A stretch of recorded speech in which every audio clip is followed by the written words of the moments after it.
Moi, ça fait 24 ans que je pêche. Puis j'ai perdu la fin de notre saison de pêche 2 ans passés, puis j'en ai jamais vu des baleines noires. La baleine vient pas manger ici. En 2017, on a eu une hécatombe au niveau des baleines noires. Il y a eu beaucoup de mortalité soudaine, beaucoup plus que les années précédentes. Et en 2018, Pêche Océan a établi des nouvelles règles pour éviter de pareilles mortalités. Et puis, une des règles comprenait des fermetures de zones dans des zones qu'on appelait dynamiques, qui fermaient, des grands quadrilatères qu'on fermait quand on y détectait des baleines noires. Les homardiers de la Gaspésie, eux, se croyaient à l'abri des conséquences de ces nouvelles mesures-là parce que, dans le fond, on ne voyait jamais de baleines noires dans nos zones côtières où on pêchait.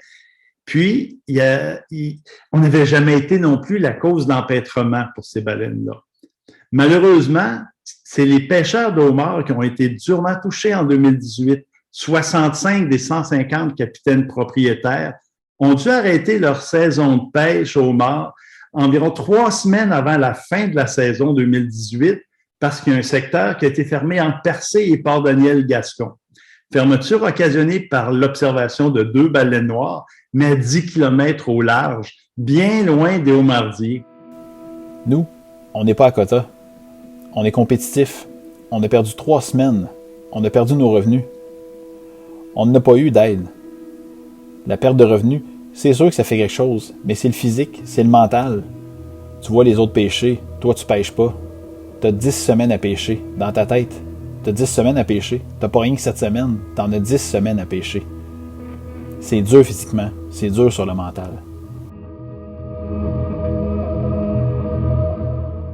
C'est ce qui nous a amené, nous, je dirais, au projet Baleines et pêcheurs en Gaspésie vers une coexistence sur le territoire maritime.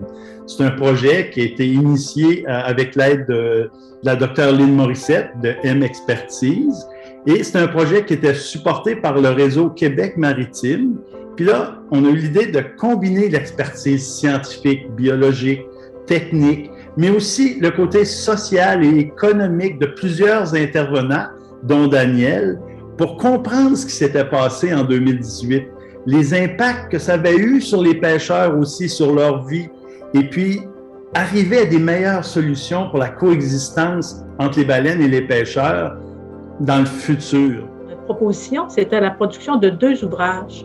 Un premier ouvrage scientifique qui s'adresse aux chercheurs, aux gestionnaires, aux décideurs intéressés par la pêche au homard. Et le deuxième, à la population générale. C'est ce deuxième-là qu'aujourd'hui, on va vous parler de plus en profondeur. L'idée de ce roman jeunesse-là est née à la suite de 3 rencontres de groupe qui ont été réalisées, 2 auprès des pêcheurs de la Gaspésie, puis 1 auprès des intervenants, des professionnels du regroupement des pêcheurs professionnels du sud de la Gaspésie. C'est à partir de leur discours qu'on avait eu, qui disaient comment ils aimaient leur métier, comment ils étaient contents, comment c'était un métier qui était difficile quand même, mais comment c'est un métier qui leur permettait de bien vivre aussi. C'est un métier qui présentait ses défis. Et en même temps, leur crainte, dans le fond, puis leur désarroi par rapport au gouvernement fédéral qui ne tient pas compte de leurs paroles lorsque vient le temps d'essayer de trouver des solutions pour la coexistence avec les baleines noires. Donc, ce livre-là, c'est un peu ça, dans le fond, ce discours-là des pêcheurs. Ce livre s'appelle « Un moussaillon à l'anse au brave, journal d'un futur pêcheur ». Et c'est l'histoire de Luca, dans le fond, qui va passer quelques jours chez son grand-père pêcheur et qui a la chance d'aller pêcher avec lui sur son bateau. Mais en même temps, Luca fait peut-être un gros mensonge qui pourrait nuire aux pêcheurs, mais Philippe, l'aide-pêcheur numéro 2, sauve la donne. Pour les jeunes de la relève, le métier de pêcheur, il faut vraiment être prêt et comprendre c'est quoi. Parce que pour les jeunes, souvent, ce qui les attire aujourd'hui, c'est tout ce qui est techno, c'est tout ce qui est devant un écran et être dehors sur un bateau au grand air, travailler avec des animaux vivants, c'est quelque chose qu'ils n'ont pas nécessairement, même les fils de pêcheurs, les enfants de pêcheurs, les filles aussi, parce qu'il y a des filles qui prennent la relève. En réalité, c'est pas toujours simple de les amener là parce que la vie aujourd'hui les entraîne ailleurs. Donc, le fait d'arriver avec ce roman-là, c'était quelque chose de très spécial qui pouvait aider à faire connaître le métier de pêcheur.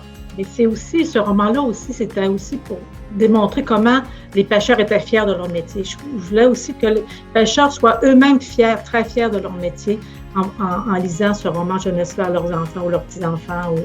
C'était aussi je me disais aussi que les romans jeunesse, on parle très rarement des pêcheurs. Moi, je me suis dit, c'est le temps de mettre en vedette les pêcheurs de homards de la Gaspésie.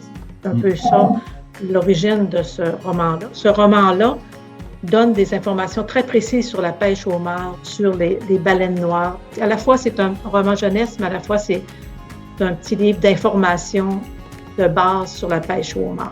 Nous, on en a distribué, évidemment, à tous les pêcheurs. Et tout le monde est surpris et est très content de le voir. J'ai eu beaucoup de félicitations. Ils étaient contents de se voir, puis ils reconnaissent des endroits qui ne sont pas vraiment identifiés ou des choses. Donc, ils sont très, très contents de ça. Puis, on le remet à nos partenaires gouvernementaux. Puis, mais voyons donc, quelle belle idée, quelle bonne idée. C'est ça, c'est vraiment le fun. C'était quelque chose que on ne pense pas à ça dans notre monde de projets, de rapports de recherche et de publications scientifiques, d'arriver avec quelque chose qui est vraiment plus de la vulgarisation, éducation, sensibilisation. Donc, l'idée était extraordinaire pour ça.